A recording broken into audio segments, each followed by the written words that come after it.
안녕하십니까. 성기영의 경제쇼 아나운서 성기영입니다.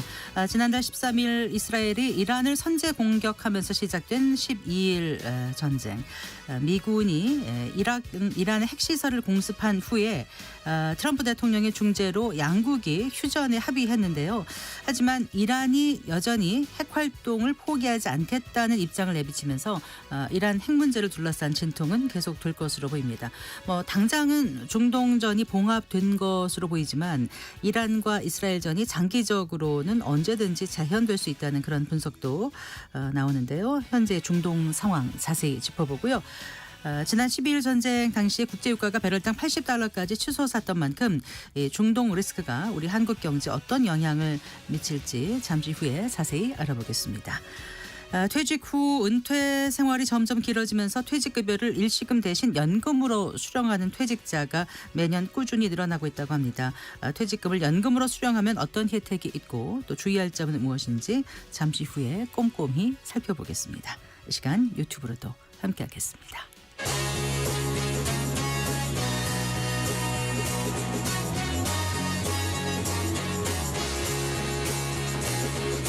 경제 시야를 넓혀드립니다. 투자의 지름길을 안내합니다. 돈 되는 정보를 발견하는 시간. KBS 1라디오 경제쇼.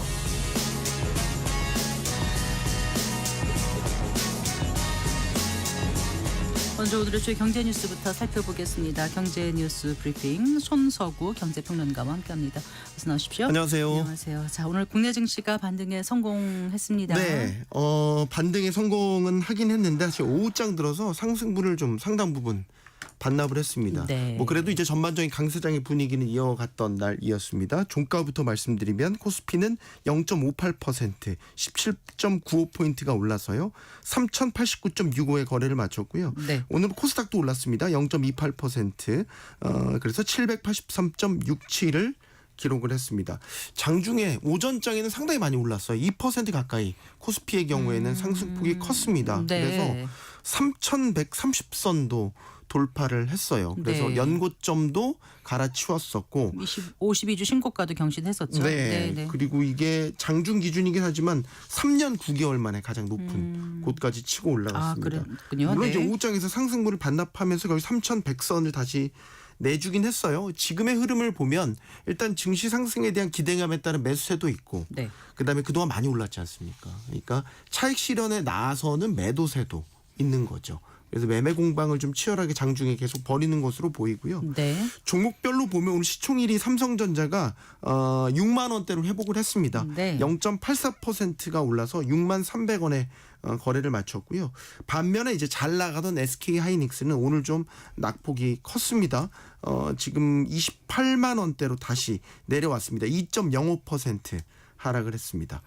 그리고 오늘 특징을 보면 국회에서 지금 상법 개정이 아마 이번 주 안에 국회를 통과할 가능성이 유력한데 네. 좀 그 상법 개정에 전반적으로 부정적인 의견을 보이던 국민의힘이 네. 상법 개정에 또 전향적인 자세를 보이면서 상법 개정안 통과가 유력하다는 기대감이 퍼졌고 그래서 오늘 한화라든지 SK 같은 지주사 종목들이 좀 급등세를 연출하는 모습을 보였습니다. 네. 자, 주택담보대출 상한선을 6억 원으로 제한하는 대출 규제가 이제 시행되는 가운데 네. 또 오늘부터 스트레스 DSR 3단계가 이제 전격 시행되는 거죠? 네, 그렇습니다. 오늘 7월 첫날이잖아요. 네. 이제 스트레스 DSR 3단계가 오늘부터 시행이 됩니다. 이 스트레스 DSR 제도는 앞으로 차주가 금리 변동분을 미리 반영하는 겁니다. 네. 그러니까 금리가 오를 것을 일정 부분 미리 반영을 해서 DSR 산정 시에 일정 수준의 스트레스 가산 금리를 부과하는 제도가 되겠습니다. 네. 그래서 3단계 적용이 되면 이제 은행권, 이금융권 이런 주담대 대출의 최대 1.5%의 가산 금리가 부과가 됩니다. 네. 다만 이제 지역별로는 이제 그 수도권에만 적용이 되고요. 지방의 경우 주담대에는 이제 6개월간 한시적으로 네. 그 절반인 0.75%의 금리가 반영이 됩니다.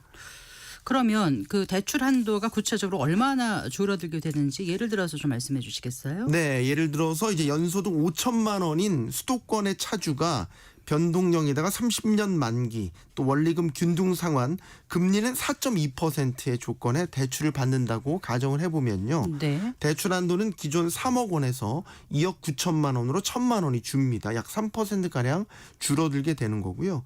이제 연소득 1억 원일 경우에는 기존에는 5억 9천만 원에서 네. 5억 7천만 원으로 감소를 하게 됩니다. 이건 이제 금리 변동에 따라 조금 차이는 있어요. 만약에 4%로 적용하게 되면 그 6억 원 상담보다 조금 더 올라가게 됩니다. 근데 네. 지금 이제 6억 원으로 일괄적으로 다 제한을 걸어놨기 때문에 네.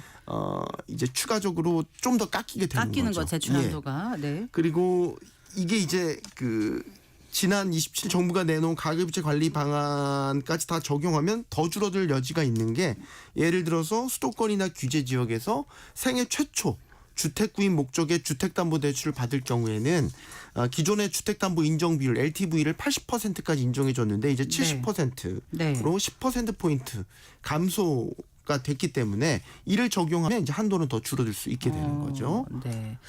그래요. 자, 이번에는 그 우리나라 수출 증가세 좀 살펴볼까요? 미국의 관세 영향 속에서도 지난해 수출이 증가했다면서 수출입 동향이 나왔네요. 네, 그렇습니다. 산업통상자원부가 오늘 수출입 동향 발표를 했고요. 우리 수출이 선전했습니다. 6월 수출액 598억 달러. 네. 작년 같은 달과 비교해서요. 4.3% 증가했고요. 6월 기준 최대 실적입니다. 네. 이제 월간 수출별로 보면 2023년 10월부터 15개월 연속 이제 전년 동월 대비 계속 증가세를 유지하다가 올해 1월에 감소세로 전환했다가 네. 그 뒤로 다시 증가해서 3개월 연속 증가한 뒤에 5월에 또 감소세로 돌아섰거든요. 네. 그리고 또 한 달 만에 다시 증가세로. 1월에 마이너스 10.1%, 5월에 네. 마이너스 1.3%였다가 다시 돌아선 거군요. 그렇죠. 네. 네. 이제 무엇보다 고무적인 거는 일부 미국의 관세 영향이 있는 가운데서도 네. 일단 우리가 증가세, 수출 증가세를 회복한 거는 상당히 주목할 만한 부분이죠.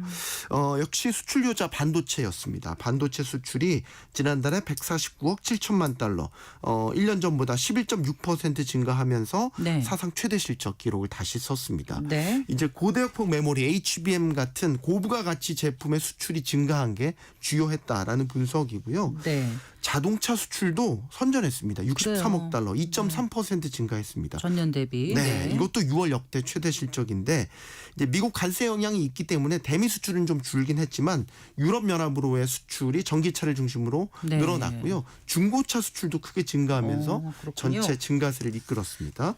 15개, 그러니까 15대 주력 수출 품목 가운데 반도체와 자동차를 비롯해서요. 뭐 바이오 헬스, 선박, 컴퓨터, 자동차 붐에 이르기까지 6개 품목의 수출이 증가한 것으로 나타났습니다. 국가별로도 좀 살펴볼까요? 네, 미국이 가장 관심이 가겠죠. 네. 트럼프 관세에 직접 영향을 받는 대미 수출은 112억 4천만 달러, 0.5% 감소했습니다. 0.5% 감소했지만 크게 감소한 건 아니죠. 거의 보합에 가까운 수치이고요. 대중 수출은 104억 2천만 달러로 2.7% 줄었습니다. 대신 이제 아세안 수출이 2.1% 증가한 네. 97억 6천만 달러, 한 달 만에 다시 증가로 전환했고요. 유럽연합 수출은 14.7% 증가해서 58억 달러를 기록했습니다. 4개월 연속 증가세 이어갔습니다. 한편 우리나라의 6월 수입액은 507억 2천만 달러, 작년 대비 3.3% 증가해서요. 네. 6월 무역 수지는 90억 8천만 달러 흑자, 2018년 9월 이후 최대를 기록했습니다. 네. 자, 이제 그 미국의 상호 관세 유예 기간이 이제 정말 며칠 남지 않았습니다. 일주일 딱. 그렇죠. 네.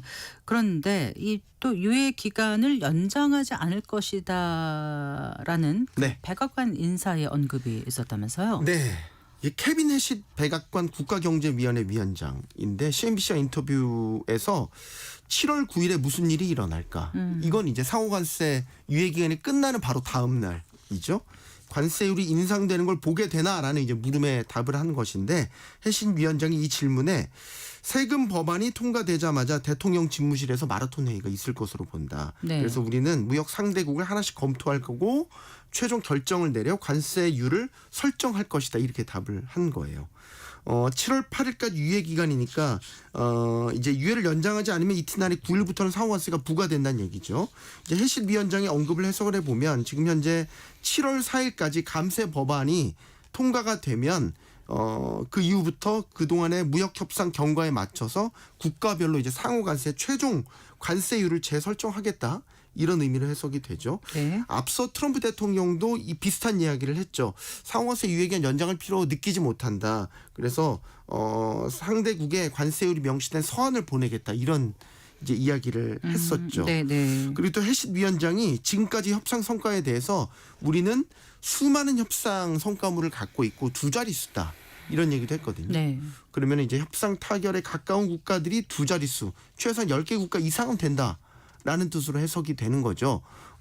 그럼 이 국가들이 우리나라가 포함되는지는 이제 알 수 없기는 한데 어쨌든 일주일 앞으로 다가온 가운데 이런 식의 백악관에서 계속 뉘앙스의 발언들이 나온다라는 거는 네.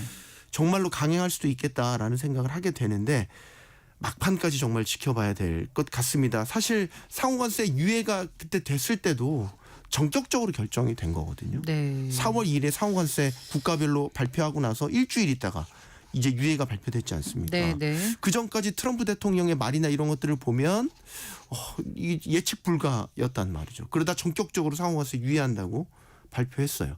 사실 지금의 앞으로 일주일 기간 동안이 상당히 그런데요. 좀 주시해서 예. 봐야 될 것 같습니다. 근데 항상 이렇게 제일 나쁜 거를 좀 상정해 두고 어떤 그 계획을 짜야 되지 않겠습니까? 물론 혹시라도 그렇죠. 이제 협상이 잘 되지 않아서 그 고율 관세 정책이 그냥 완화 없이 그대로 시행이 된다라면 어떻게 될까?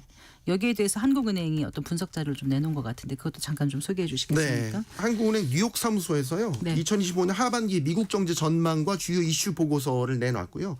이 보고서를 통해서 만약에 미국의 고율 관세 정책이 협상에 실패하면서 완화 없이 그대로 실행되고 이에 따라서 다른 국가들이 보복 관세로 대응할 경우에 미국 경제가 받는 타격이 다른 국가보다 더 클 수 있다. 이런 분석을 내놓은 겁니다. 네. 미국의 국내 총생산 GDP에서 수출이 차지하는 비중이 2023년 기준으로 7%인데 반해 네. 유럽연합과 중국은 3.1%, 2.9%를 차지를 하고 있다라는 것이고요. 그래서 만약에 GDP의 7%가 보복관세의 영향권에 놓인다고 보면 유럽연합과 중국에 비해서 더 큰 타격을 받게 될 것이다라는 분석이고요. 보고서에서는 또 국제통화기금 IMF 분석을 인용하기도 했는데 미국의 평균 관세율이 25%포인트 인상될 경우 네. 10년간 미국의 실질 수출이 19에서 28% 감소하는 반면에 유럽연합과 중국의 실질 수출은 0에서 1.1%, 5에서 7% 감소하는 데 그칠 것이다. 이런 평가 분석도 인용을 했습니다. 이 분석을 미국 백악관에서 좀 봐야 될 것 같습니다. 네, 잘 들었습니다. 고맙습니다. 감사합니다. 네, 경제 뉴스 브리핑 손석우 경제평론가와 함께했습니다.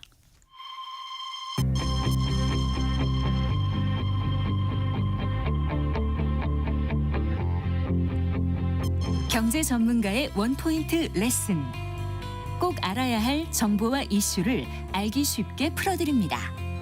대한민국 경제 고수와 함께 투자의 맥을 짚는 KBS 일라디오 경제쇼. 진행의 성기영 아나운서입니다.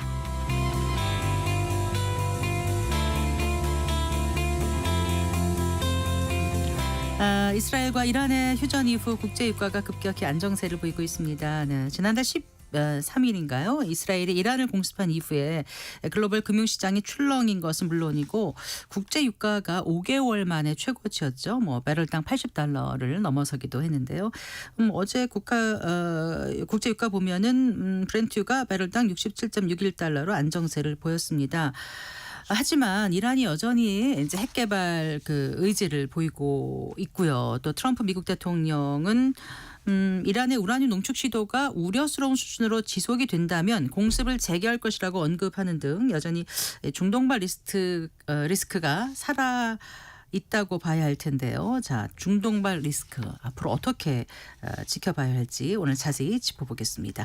이권형 대외경제정책연구원 선임연구위원과 함께 얘기 나눠보겠습니다. 어서 나오십시오. 네, 안녕하세요. 안녕하세요. 반갑습니다. 이제 일단 미국의 중재로 이스라엘과 이란이 휴전에 돌입했는데 여전히 재발발 가능성이 있다 이런 얘기도 꽤 나오고 있어요. 네. 현재 상황을 어떻게 봐야겠습니까? 지금 뭐 휴전 상태가 맞긴 하지만 그래도 굉장히 불안한 휴전이라고 볼 수가 있고요. 네. 또 이 휴전 상태가 언제 끝나도 전혀 이상하지 않은 네. 그런 휴전 상태라고 볼 수가 있는데요. 이란 같은 경우는 지난번에 뭐 공격을 받았습니다마는 네. 계속 핵 농축을 하겠다는 입장이고 네. 또 미국이나 이스라엘 같은 경우에도 만약에 이란이 다시 핵 농출을 한다고 하면 공격을 감행하겠다라고 하고 있기 때문에 네. 이게 언제 다시 이제 전쟁이 시작될지 모르고 있고요. 그래도 어젠가 그 IAEA가 얘기하기를 네. 피해가 국제원자력기구요. 국제 원자력 기구죠. 피해가 심각하긴 하지만 그래도 완전히 파괴된 것은 아니다. 그래서 수개월 내로 다시 이란이 농축할 수 있다라고 얘기를 했거든요. 이란의 핵시설이 예. 피해가 있긴 하지만 완전히 폐기된 것은 예. 아니라고 IAEA에서 밝혔어요. 그래서 뭐 이란 입장에서 뭐 가능하다고 하면 다시 네. 농축을 할 수도 있어서 이런 경우에는 뭐 이스라엘이나 미국이 뭐 지난번보다 더 세게 공격을 할 수도 있을 것 같고요. 또 네. 오늘 보도가 보게 되면 7월 7일 날 한 일주일 뒤에 백악관에서 네타냐후 총리하고 트럼프 대통령이 다시 또 만나기로 했거든요. 언제요? 7월 7일 날. 7월 7일이요. 네. 그래서 또 그때 또 어떤 논의가 이루어질지 모르지만 휴전 상태가 완전히 끝난 것은 아니다라고 보면 되겠습니다. 네.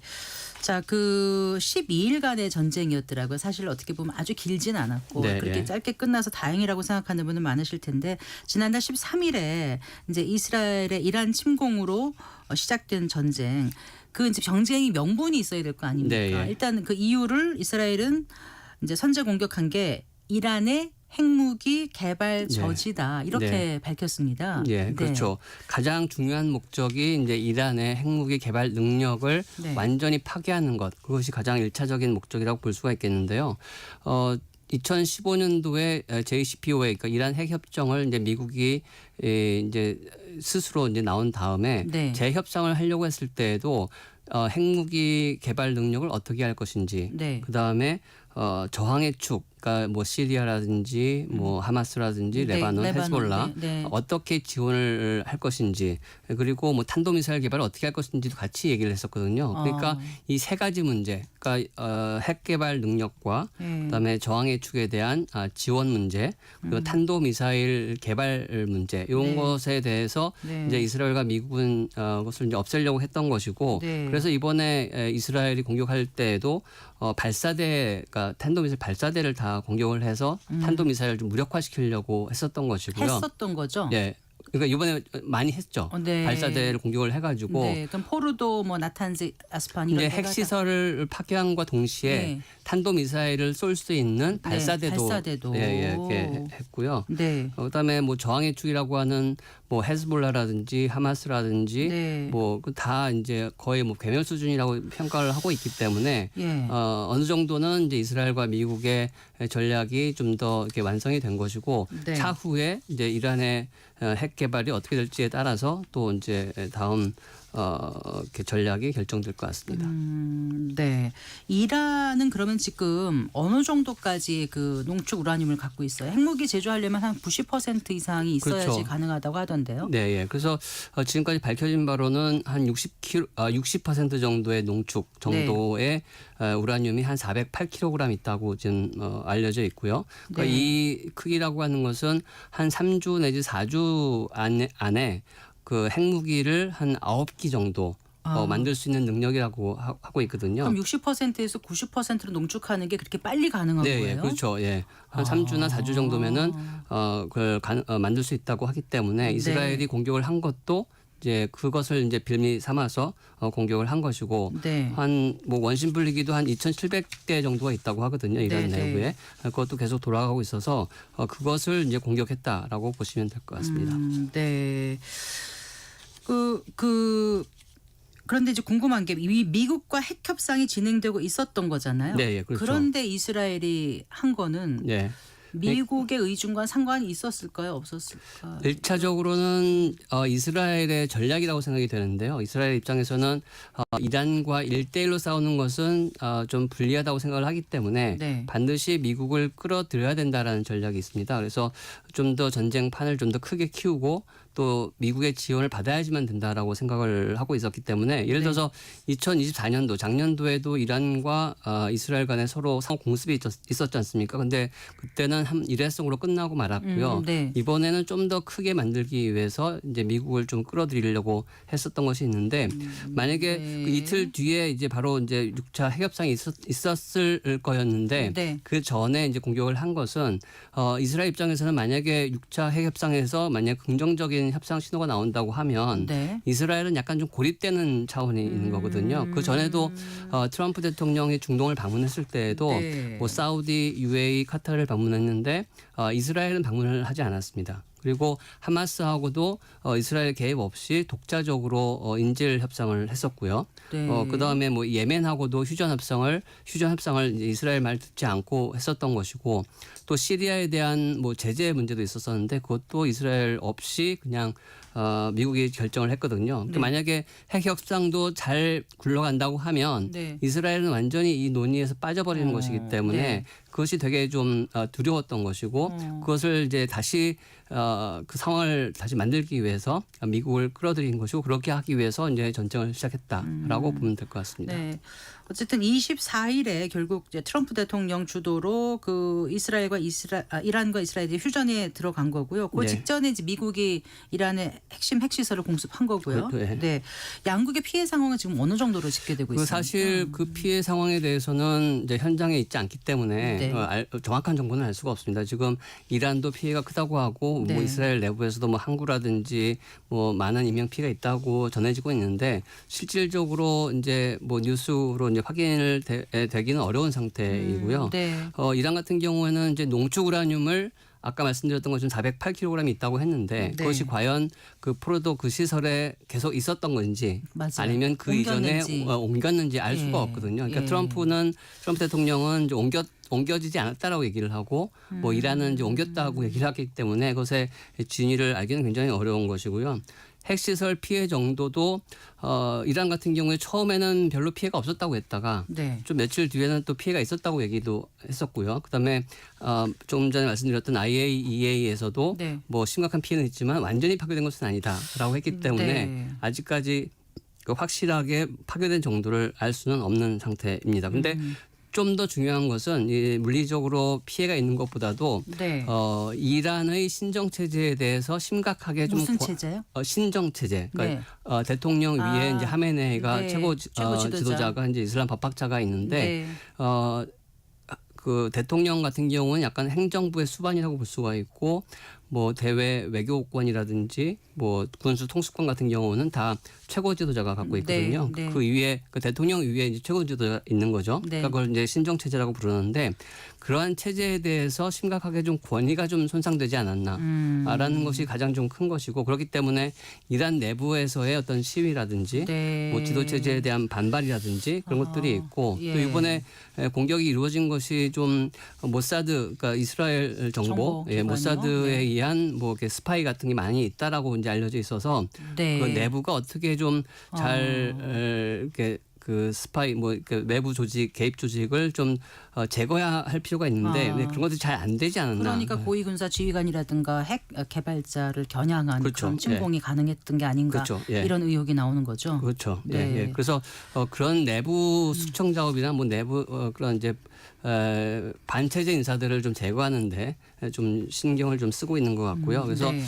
그런 이제 물리적인 피해 시설뿐만이 아니라 내부에서 어떤 정치적인 위기 그런 그렇겠네요. 것도 좀 네. 고려를 해야 되지 않을까 싶습니다. 일단 그런데 지금 휴전을 기회 삼아서 아까 이제 그 60에서 %가 90으로 가는 네. 게 긴 기간이 필요하지 그렇죠. 않다고 하셨잖아요. 예, 예. 그래서 휴전을 기회 삼아서 파괴된 핵시설을 복구하는 게 아닌가 예, 예. 뭐 이런 또 얘기도 나오더라고요. 그렇죠. 예. 예. 그러니까 내부적으로 이란에서는 분명히 그 시설을 복구하기 위해서 안간힘을 쓸 것이고요. 네. 만약 그것이 완성이 된다고 하면 다시 또 이제 농축을 시작을 할 텐데 그것이 네. 이제 또 대외적으로 또는 IAEA에서 얼만큼 또 이렇게 폭로가 될지 그것에 따라서 이제 추후 과정이 이제 결정될 것으로 보입니다. 네. 그러면 지금 일단 휴전이긴 하지만 네.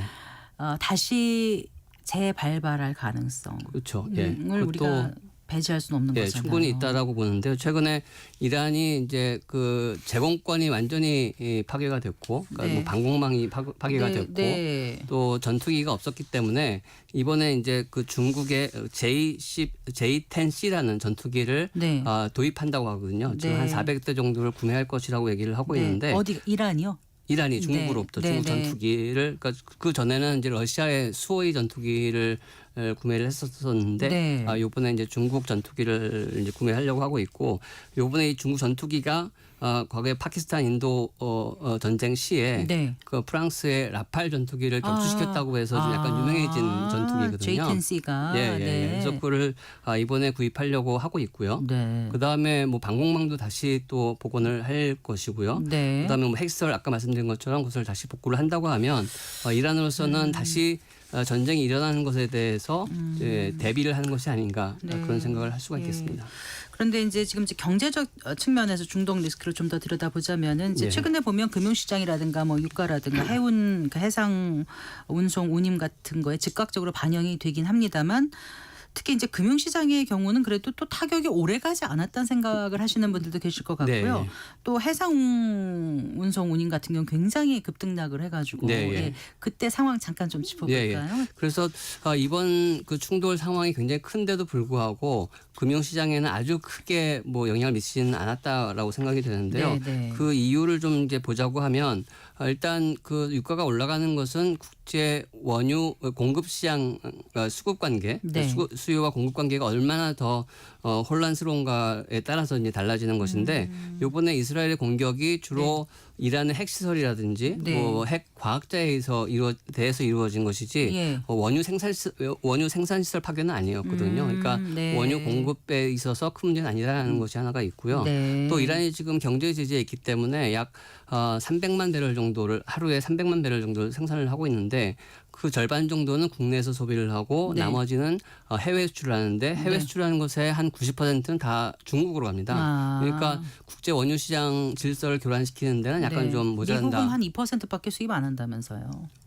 이란의 그 원유 수출은 다른 데는 하지 않고 네. 주로 이제 중국에만 네. 이루어지는 그런 상황이고요. 네. 그다음에 그 전쟁 직전에 원유 시장이라고 하는 것이 어떤 이제 수급 관계가 굉장히 타이트하지 않고 네. 그 유가가 굉장히 안정된 상황이었거든요. 네, 그래서 네. 60달러대에 있었기 때문에 지금의 이런 이제 공급 애로가 크게 작용을 미치지 못했다라는 것을 들 수가 있겠습니다. 네. 해상 운임은 굉장히 그래도 많이 출렁였는데 지금 괜찮은 건가요? 그렇게 크게 출렁거리기보다는 이제 과거 지금 몇 주 사이에 좀 많이 올라간 상태입니다. 그러니까 상하이 그랬나요? 컨테이너 네. 운임 지수라는 게 있는데 SCFI요? SCFI가 있는데 그것이 한 1,300선이었다가 그것이 뭐 1,800선 뭐 정도로 이렇게 올라갔었거든요. 그러니까 네. 계속 올라가는 상태였지만 그것이 뭐 크게 뭐 작용했다기보다도 굉장히 불안한 요인으로 이제 남아 있었던 것이고요. 그다음에 유가가 올라가게 되면은 이 유가라는 부분이 이제 그 해운사의 경우에 매출 원가에서 차지하는 부분이 네. 약 한 10%에서 한 25% 정도 차이가 나오고 있거든요. 그러니까 만약에 유류비가 많이 그러니까 유가가 올라간다고 하면 그만큼 해운사의 부담도 커지는 것이죠. 그렇게 되면 이제 네. 해운 운임도 올라가는 것이기 때문에 네. 그런 부분이 좀 약간 문제가 됐었습니다. 그러면 지금은 이제 유가가 브렌트유가 배럴당 한 뭐 그 80달러를 그 당시 그러니까 지난 그 전쟁 있을 네. 때 넘기도 했지만 지금은 이제 많이 안정된 거죠. 그렇죠. 오늘 제가 유가를 확인은 안 했습니다만은 네. 예, 안정적인 그 수준일 것 같아요. 예, 벤치마크가 되는 이제 유가가 이제 두바이, 브렌트, WTI 세 개가 있지 않습니까? 네, 그것이 상대원요. 전쟁 네. 직전에 전부 60달러대 중반이나 50달러대 후반이었었거든요. 네. 그것이 전쟁을 거치면서 70달러대 중반, 그다음에 70달러대 후반, 그리고 좀 뭐 장중이긴 하지만 80달러를 이제 터치하기도 했었었는데 네. 지금의 상황에서 보게 되면 전부 60달러대로 이제 안정이 돼 있는 상태입니다. 네. 그러니까 이 유가라고 하는 것이 공급 애로 때문에 이제 가격이 폭등을 하게 되는데 그 공급 애로 요인이 사라지게 되면 다시 또 원위치를 하게끔 돼 있거든요. 네, 네. 그러니까 전쟁 직전에 있는 유가 수준이 다시 회복이 된 것이고 그 한 열흘 남짓한 기간의 급등은 큰 영향은 그렇죠. 없다고 보신다는 말씀인 그렇죠. 것 같아요. 알겠습니다. 그 호르무즈 해협 봉쇄 여부가 큰 네. 관심사였는데 네. 많은 분들이 좀 궁금해하세요. 호르무즈 해협이 갖는 어떤 그 의미가 어떤 건지 네. 잠깐 좀 호르무즈 해협이라고 하는 것이 말씀해 주시면은요. 네. 그 아라비아 반도하고 이제 이란 사이에 있는 이제 페르시아만에서 네. 오만만 나가는 이제 그 길목을 이제 호르무즈 해협이라고 하고 네. 그것이 이제 큰 대양 즉 인도양으로 나가는 것이거든요. 근데 글로벌 원유 물동량의 약 20%를 차지하고 있기 때문에 네. 호르무즈 해협을 봉쇄한다고 하면 그만큼 이제 국제 원유 시장에서의 공급이 문제가 되기 때문에 네. 유가가 폭등할 것이다 하는 것 때문에 우려를 많이 했었죠. 네. 예.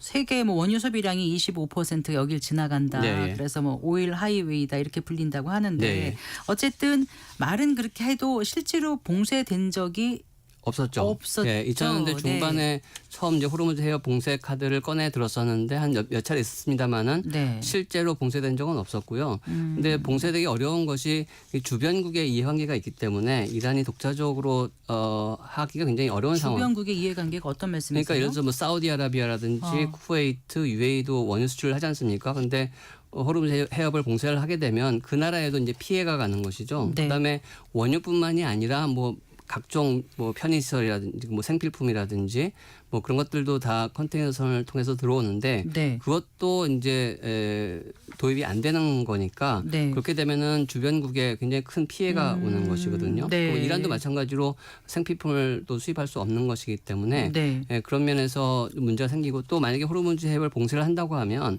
뭐 유럽이나 뭐 미국의 어떤 군사적인 대치가 불가피할 것이고요. 네. 그렇기 때문에 이란으로서는 만약에 공격 수단으로서 한다고 하면 최후에 네, 진짜 마지막으로 최후의 남겨놓고. 수단으로 하는 것이지 네. 바로 쓸 수는 없는 상황인 것이죠. 우리나라가 제일 많이 수입하는 게 중동산 그렇죠. 예. 두바이인가요? 그 중동에서 그러니까 사우디아라비아, 쿠웨이트, UAE에서 수입을 네. 많이 하는데 네. 우리나라 전체 수입량의 한 70%, 75% 사이를 이제 수입을 하고 있습니다. 근데 만약에 봉쇄가 된다면은 우리한테 그 대부분이 다 또 호르무즈 해협을 통과하기 때문에 네. 큰 문제가 생기는 것이죠.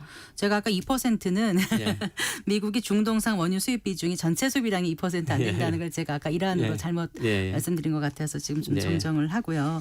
어쨌거나 일단 뭐 호르무즈 해협 봉쇄는 뭐 이렇게 쉽게 네, 될 수는 없는 상황이니까 상황이고. 조금 안심이 됩니다만 예, 예. 우리가 지금 이제 이 얘기를 하는 거는 중동 리스크가 어제 오늘 일이 아닌데 네. 언젠가 큰 위기로 올 거를 대비해서 이렇게 준비를 좀 해야 되지 않겠습니까? 그렇죠. 예, 우리 또 예. 석유 의존도가 큰 나라고 하다 네, 보니까 또 제조업을 하다 보면 많이 네, 필요한 예. 거고요. 예. 어떤 식으로 앞으로 가져가야 될지 방향을 좀 예. 얘기를 해주시면 예. 도움될 것 같습니다. 그 우리가 이제 제조 강국 또는 이제 수출 강국을 통해서 이제 경제를 발전시키고 있는데 네. 그렇기 때문에 유가에 대한 리스크는 언제든지 있을 수밖에 없는 것이거든요. 그래서 그걸 좀 더 중장기적으로 대처를 한다고 하면 석유 소비를 좀 줄일 수 있는 산업 구조, 또 전력 소비를 좀 줄일 수 있는 네. 이제 기술 혁신 그런 것들이 좀 필요하다고 생각이 되고요. 근데 그것은 네. 중장기적으로 돼야 되는 것이기 때문에 단기적으로는 그러니까요. 안 되는 것이고요. 네. 근데 단기적으로는 유가가 올랐을 때 우리 예. 생활 물가에 얼만큼 영향을 미치는지 그것을 계속 모니터링하면서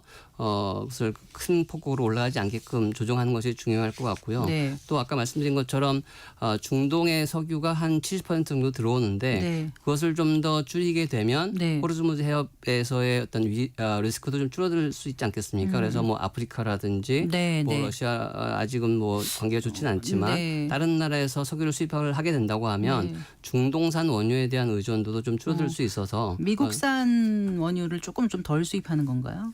우리. 그러니까 중동의 어떤 뭐 사우디나 뭐 네. 쿠웨이트의 석유 수입을 좀 줄이고 네. 아프리카에 있는 뭐 알제리나 뭐 나이지리아 그쪽의 수입을 좀 늘리고 예. 또 미국의 이제 통상 그런 이제 협상이 있으니까 네. 미국산 원유라든지 그런 것들도 좀 수입을 좀 늘리고 네. 하는 식으로 조정을 하게 되면 네. 중동의 그 좀 편향된 그런 의존도를 좀 줄일 수 있으니까 네. 대비책이 될 수 있지 않을까 생각을 수입선을 하고 좀 더 있습니다. 다변화시켜야 그렇죠. 된다 예. 이런 말씀으로 네.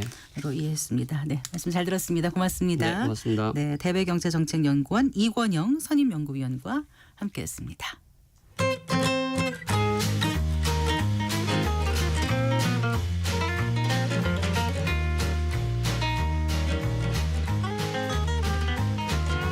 경제 맛집 투자 핫플.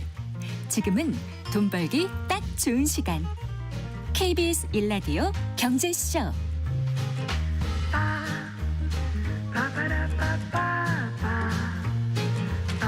100세 시대 행복한 노년을 위해서 건강과 노후 대비가 무엇보다 중요할 텐데요.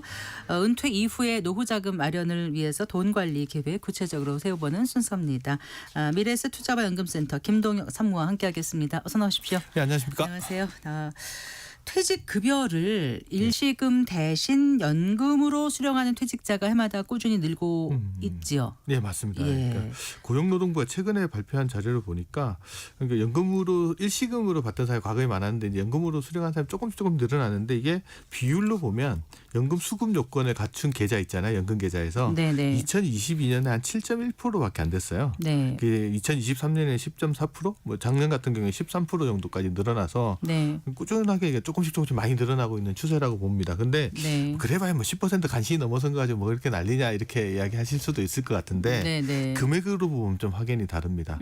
지난해 연말 기준으로 이제 퇴직연금 수령하는 계좌 있잖아요. 네. 그 잔고 기준으로 봤을 때 연금을 선택하는 계좌의 잔고가 전체 잔고의 한 57% 정도를 차지합니다. 그러니까 연금 수급 요건 갖춘 사람들 중에 금액 기준으로 보면 한 60% 가까운 금액이 연금으로 수령한다 그러면 이거 이렇게 보면 되게 큰 거잖아요. 네. 그래서 그 비중이 되게 늘어났다. 그러면 계좌 수는 연금 수령한 계좌 수는 작은데 금액이 많다는 소리는 돈 많은 사람이 연금으로 수령한다는 거잖아요. 그래서 네. 일시금 수령한 계좌의 평균 적립액을 봤더니 1,654만 원밖에 안 돼요. 근데 연금으로 수령한 계좌의 평균 적립액은 봤더니 1억 4,694만 원. 그러니까 네네. 거의 한 9배, 10배 정도 되는 것 같아요. 네. 예. 그러면 이제 퇴직금을 일시금 대신 연금으로 수령하면 어떤 혜택이 있습니까? 구체적으로 좀 가장 큰 살펴볼까요? 혜택은 퇴직소득세를 한 30-40% 정도 감면해 주는 게 이제 가장 큰 혜택이라고 할 수 있는데 퇴직금을 일시금으로 수령할 때는 퇴직소득세 원천 징수하고 남은 금액만 이제 지급을 해주거든요. 근데 연금으로 수령하려면 이제 연금저축인 IRP 계좌에 먼저 이체를 해야 되는데 이때는 퇴직소득세를 전혀 징수하지 않습니다. 네. 그리고 이제 그 계좌에서 연금을 수령하는 시점에 이제 세금을 부과를 하는데 세율이 퇴직소득세율보다 30에서 40% 가까이 낮은 세율을 적용해 주기 때문에 네. 세부담이 좀 덜 수 있습니다. 네. 자, 예를 들어서 설명해 주시면 좀 이해가 쉬울 것 같아요. 예를 들어 A 씨가 한 60세에 정년퇴직하면서 퇴직금을 한 3억 정도 받았다고 가정을 해볼게요. 네, 3억 좋네요. 이분이 일시금으로 수령할 때 네. 계산상 편의상 하니까 3억 네. 받았는데 네. 일시금으로 수령하면 세금으로 한 3천만 원 정도를 납부해야 된다. 네, 네. 그러면 A 씨가 나 일시금으로 받을래? 그러면 회사에서 세금 3천만 원 떼고 2억 7천만 원만 그분 급여 계좌나 이런 데 넣어줄 겁니다. 그렇죠. 네. 그죠. 근데 만약 이분이 나 이제 일시금 대신 연금 받을래? 그러면 이제 연금저축인 IRP 계좌를 하나 선택해서 거기다 넣어주세요. 그러면 세금 3천만 원 떼지 않고 그냥 3억 다 줘요. 3억 다 그 계좌에 이체로. 넣어주게 됩니다. 예. 그럼 A 씨가 이제 연금을 개시해야 되잖아요. 퇴직하고 나서 55세가 넘어가면 연금 수령할 수 있거든요. 네. 이분 60세 정년 퇴직했으니까 IRP나 연금저축에 넣자마자 바로 연금 개시하는 게 가능해요. 그럼 바로 연금 개시할 수 있는데 네. 이분이 생활비 이래저래 계산해 보니까 한 해 2천만 원 정도 연금 받겠다 그러면 3억 원이니까 2천만 원이면 15년 정도 연금 받으실 수는 있잖아요. 네. 그러면 세금을 어떻게 계산하냐? 네. 연금 개시하고 1년 차부터 10년 차까지는 네. 퇴직소득세율의 70%에 해당하는 세금을 매깁니다. 아까 이분이 3억에 3천만 원이면 10%였잖아요. 였잖아요. 30% 깎아주면 7% 세율을 적용하니까 예. 한 해 2천만 원 연금 받으면 2천만 원에 7% 하면 140만 원. 늘 연금 소득세로 예, 납부. 매년 140만 원씩 이제 10년 동안 내는 거죠. 개시 후 10년까지. 네. 그다음에 11년 차부터는 네. 세율이 좀 더 낮춰집니다. 그래야 될 것 같아요. 예, 더 네. 오래 받는 사람들 혜택을 주려고 그래서 10%포인트 정도 더 낮춰주니까 예. 아까 그분 같으면 7%가 아니고 이제 6% 정도를 6% 로. 적용하죠. 그러면 이제 11년 차부터 15년 차까지는 2천만 원씩 받으면서 6% 내면 한 120만 원 정도 낼 겁니다. 네. 그럼 이렇게 15년 동안 퇴직금 받으면서 연금으로 받으면서 낸 세금을 다 더하게 되면은 네. 한 2천만 원 정도 되거든요. 아까 그러면 일시금으로- 아까 할 때 일시금을 할 땐 3천만 원이었으니까 그러니까 한 10천만 원 정도 더 세이브할 수 있는 거죠. 그래서 연금으로 수령하면 퇴직소득세를 감면받는 부분이 가장 큰 혜택이라고 볼 수 있습니다. 일시금으로 수령해서 뭐 재투자를 잘하면 그건 또 나쁜 건 아니잖아요. 근데 일단 떼고 3천만 원 이분 같은 거 떼고 나서 남은 돈으로 투자를 해야 되는 거죠. 그래서 네. 투자를 하더라도 연금저축이나 IRP 계좌 안에서도 ETF나 펀드 같은 거 다 투자하실 수 그러네요. 있거든요. 맞아요, 그 맞아요. 안에서 세금 떼기 전에 세전 금액으로 투자하시는 게 훨씬 네. 더 유리할 수 있는 부분입니다. 1,000만 원 차이 별거 아닌 것 같지만 그렇죠. 30% 뭐 3천만 원에서 1천만 원이 큰 거잖아요. 그렇죠. 네. 그래요. 자, 그러면 절세 효과를 높이려면 어떻게 해야 되죠? 10년짜까지는 그렇죠. 10년 차까지는 보다 11년 차 이후에 세금을 더 많이 감면해 주잖아요. 네. 그래서 이제 그러니까 사람- 11년차 이후에 많이 인출하고 그 전에 조금 덜 인출하는 식으로 하는 그런 거라는 소리를 말씀이세요? 하시는 분이 되게 많으세요. 아. 많이 물어보시고 그래서 10년 차까지는 그래도 연차는 보내야 되니까 네. 최소 금액만 인출하는 거예요. 그 최소 금액이 법으로 뭐 얼마라는 규정은 없거든요. 그래서 아. 한 해 만 원씩만 인출해도 연차는 그래요? 심지어 만 원? 예, 연차는 지나갑니다. 네. 그러면 11년 차가 되면 그 이후에 인출하는 것에 대해서는 훨씬 더 많이 세금을 할인을 해주니까 네. 그래서 보통 이제 10년 차까지 금액을 좀 줄이고 11년 차 이후에 연금 수령액을 좀 늘리는 방법으로 합니다. 그러면 이제 그럼 10년 차까지 뭐 가지고 사냐 이렇게 물어보시는데 다른 계좌가 있으시면 그 네. 계좌를 먼저 인출하셔서 쓰시고 네. 퇴직금 계좌는 조금 나중에 연차를 좀 낮추기 늘어났을 때 그때 많이 인출하는 방법이 연금으로 수령하는 건 15년까지만 가능한가요? 아니요, 자기가 정할 수 있습니다. 그 안에. 아, 그래서 네. 여기는 예시를 들 때 그러니까 예시를 들어서 그렇게 하신 거죠. 거고, 예. 네. 그 연금 수령에 따른 절세 효과가 생각보다 크다는 생각이 드는데요. 근데 후회하시는 분들도 계실 것 같아요. 일시금으로 수령하신 분 중에서. 그렇죠. 처음에는 나 일시금 받아 뭐 좀 해야지 하고 막상 받아놨는데 가만 생각해 보니까 뭐 쓸 때도 그렇게 많지도 않고 그거 가지고 차라리 생활비로 쓸 거면 네. 차라리 연금 형태로 받는 게 더 생활비로 쓰실 거면 더 거면. 낫지 않겠냐 이렇게 네. 생각 후회하시는 분 가끔 있어요. 이제 이때는 좀 기억하셔야 될 게 뭐냐면 자기가 퇴직금을 수령한 날 있잖아요. 그날로부터 60일 이내에 퇴직금 수령한 금액 있잖아요. 그거를 네. 다시 금융회사 가서 IRP 계좌나 연금저축에 집어넣으면 퇴직소득세 회사에서 원천징수한 거를 그 계좌에다 넣어줍니다. 네. 그리고 거기서 연금 수령하시면 되니까 네. 처음부터 연금 수령하겠다고 해서 한 거랑 똑같은 효과를 낼 수 있어요. 근데 사람들마다 보면 좀 쓰는 사람도 있잖아요. 받아서. 그래서 남은 금액만 집어넣으면 세금도 이제 비율 맞춰가지고 그 해당하는 비율만큼 계산해서 이 계좌에 넣어줍니다. 그래서 기억하셔야 될 거는 만약 후회를 하시더라도 퇴직금 받은 날로부터 60일 이내에 후회를 하셔야지 되돌릴 수 있습니다. 60일 이내 하면은 가능하니까. 퇴직일이 아니고 퇴직금 받은 네. 날로부터 60일입니다. 그 퇴직금을 연금으로 수령하면 건강보험료를 절감할 수 있습니까? 보통 이제 퇴직하면 직장 가입자에서 지역 가입자로 전환해서 건강보험료 내잖아요. 네. 그러니까 건강보험료가 소득하고 재산에 부과가 되는데 네. 이제 건강보험료가 부과되는 소득에 뭐가 있냐면 이자와 배당소득이 들어갑니다. 이자소득, 배당소득. 그 네. 이자 배당소득이 연간 1,000만 원을 넘어가면 그 순간 그 이자 배당소득 전체에다가 건보료를 부과하는데 이건 2천만 원이 아니고 1,000만 원이군요. 네, 기준이. 예, 그래서 그게 보험료율이 한 8% 정도 되거든요. 그럼 상당히 부담스럽잖아요. 네. 그래서 이거를 퇴직금 일시금 받아가지고 일반 계좌에 넣어놔서 이자 배당 발생하면 이렇게 될 우려가 있죠. 네. 있죠. 그런데 이거를 IRP 계좌나 연금저축 계좌에 넣고 연금으로 수령하게 되면 네. 연금 소득에 대해서 개인 연금 소득에 대해서는 건강보험료를 부과하지 않습니다. 이것도 좋은 방법이네요. 그래서 대부분 사람들이 세금도 걱정하는데 건강보험료 때문에라도 이제 연금으로 받겠다고 그래야 하시는 분들이 꽤 되겠네요. 있으신 것 같아요. 예. 네. 그러면 퇴직금을 이제 연금으로 수령하는 경우에 한 해 연금을 최대 얼마까지 받을 수 있습니까? 아까 최소 금액에는 제한이 없다고 네, 그랬잖아요. 네. 근데 이제 최대 금액은 한꺼번에 다 뺐으면 이제 연금으로서 효력이 없으니까 한도를 좀 정해놓고 있습니다. 어떻게 계산하냐면 네. 제가 만약에 어떤 분이 55세 넘어가서 퇴직을 한다. 그럼 첫 해에 뭐 3억 원 아까 받았다 그분 같은 경우에는 첫 해에는 3억 원을 10으로 나눕니다. 네. 그러면 3천만 원이 나오죠.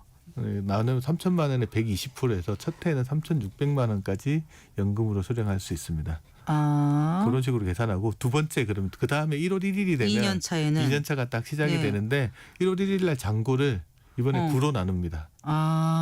그게 120% 하는 식으로 이렇게 해서 전체적으로 한 10년 정도는 연금을 수령하라고 이렇게 만들어 놓은 제도라고 보시면 될 것 같아요.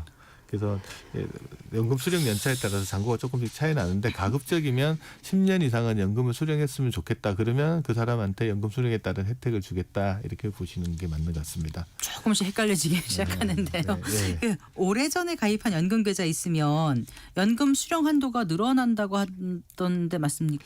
아까 기본적으로는 연금 계좌에 있는 거를 첫 해에는 나누기 10을 했잖아요. 네. 그런데 2013년 3월 1일 전에 내가 연금저축이나 IRP를 가입했다. 2013년 3월 1일 전에. 예, 네. 그때는 10년 동안 연금 수령하라는 조항 대신 법이 5년 이상만 연금 수령하면 되는 게끔 돼 있었어요. 그러면요. 예, 그러면 이제 네. 3억 원 아까 그분 같은 3억 원을 나누기 10을 하는 게 아니고 3억 원? 나누기 이게 5를 오. 하면 됩니다. 네. 그러면은 6천만 원. 6천만 원. 그거의 120%라면은 네. 7,200만 7,200이니까 한 달에. 그러면 아까 기본적으로 했던 것보다 2배 정도 더 받으실 수 있죠. 그래서 오래된 계좌 그러니까 통장 가입이 계좌 만든 날이 2013년 3월 1일 이전인 연금저축이나 IRP 계좌가 있으신 분은 그렇게 하시면 좀 더 많이 찾을 수 있다. 물론 뭐 많이 찾아 쓰는 게 항상 좋다라는 건 아닌데. 그런데 예. 이거 뭐 내가 좀 그래도 세제 혜택은 최대한 누리면서 내가- 빨리 많이 받으시고 싶으신 분이라면 그때 만든 계좌가 있는지 한번 확인해 보시면 되고요. 그래서 예. 금융회사 가서 상담하실 때 예. 혹시 이거 연금을 좀 더 많이 받을 수 있는 계좌 아니냐, 오래된 계좌 아니냐. 그래서 기억하실 때 2013년 3월 이전의 계좌인지만 딱 확인해 중요한 보시면 게요. 예. 내가 뭘 물어봐야 될지를 아는 게 중요한 것 같아요. 맞아요. 이거 안 물어보면은 다 일일이 설명해 줄 의무는 없죠. 창구에서. 근데 보통은 설명을 해주는데 해주는데. 그렇다고 해도 뭔 말인지 못 알아듣죠. 그래서 기억하시고 질문법을 말씀하셔서 네. 잘 알아두는 게 중요한데 네. 나 연금 많이 받고 빨리 받고 싶은데 세제 혜택은 최대한 누리고 싶다. 아, 그렇게 얘기를 해야 돼요. 그러면 어. 오래된 계좌 같은 게 있으면 많이 받는다는데 네. 나한테 그런 거 있냐 예. 이렇게 물어보시는 게 좋죠. 네. 예. 혹시 연금 수령 한도를 초과해서 인출하게 되면 어떻게 됩니까? 뭐 연금 수령 한도 내에서 받으면 이거 연금으로 보니까 아까처럼 30% 40% 세금 할인해 주는 거고요. 네. 한도를 초과해서 수령한 금액에 대해서는 원래 세금을 그대로 적용합니다. 그래서 예를 들어 아까 연금 수령 한도가 3,600만 원인데 이분이 첫 해에 4천만 원을 꺼내셨다. 그럼 3,600만 원까지는 할인을 해주고 세금을 네, 네. 400만 원은 원래 퇴직소득세 내야 되는 거, 네. 고세율 그대로 내는 거라고 보면 됩니다. 그래서 가급적 이제 수령 한도 내에서 인출하시는 게 세제 혜택을 많이 볼 수 있는 것 네. 같습니다. 자, 그럼 연금 수령하는 기간 동안에 퇴직금을 어떤 금융상품에 투자할 수 있습니까? 보통 이제 아까 연금 수령할 수 있는 계좌가 연금저축하고 IRP 두 개가 네네. 있다고 했잖아요. 연금저축은 이제 펀드랑 보험이 있는데 보험 상품에다 말 그대로 금리형 상품만 가입할 수 있고 펀드를 가입하면 이제 펀드, ETF, 리츠 같은 투자 상품들 가입할 수 있거든요. 네. 그래서 IRP 같은 경우에는 한 계좌에서 원리금 보장 상품부터 펀드, ETF가 전부 다 가입을 할 수 있습니다. 아, 네. 그래서 그거를 이제 차이점은 그렇게 보신다고 보시고 이제 내가 만약에 나는 원리금 보장 상품에도 한 30% 넣고 투자 상품에도 한 70% 투자하고 이런 식으로 관리하고 싶으신 분도 있잖아요. 그러신 분은 IRP 계좌에서 투자하시면 되고 네. 나는 그냥 전체적으로 펀드 중심으로 운영할 거야라고 하시는 분은 연금저축으로 가도 되고 IRP도 가도 되고 그렇게 네. 자기 원하는 상품 보시고 네. 판단하시면 됩니다. 실제 현장에서 많은 분들 상담해 주시는데 이런 걸 잘 따져가지고 하시는 분과 아닌 분들의 수익률 차이가 제법 있을 것 같아요. 그렇죠. 마인드 차이가 있고 요즘은 네. 이제 ETF나 이런 것들을 실시간 거래하시는 분들도 되게 많으시거든요. 네. 그런 분들 입장에서는 증권사 같은 데 오셔가지고 거기서 IRP 연금저축 계좌 만들어서 펀드 ETF 투자하시면서 거기서 투자 금액 가지고 연금 수령하시는 분들 되게 많으십니다. 예금 적금 정도만 하시고 부동산에 거의 많이 넣어두시는 우리 한국인들의 그 투자 습성이 이제까지 좀 그랬지 않습니까? 예. 그런데 사실 이 금융 상품에 대한 이해가 많고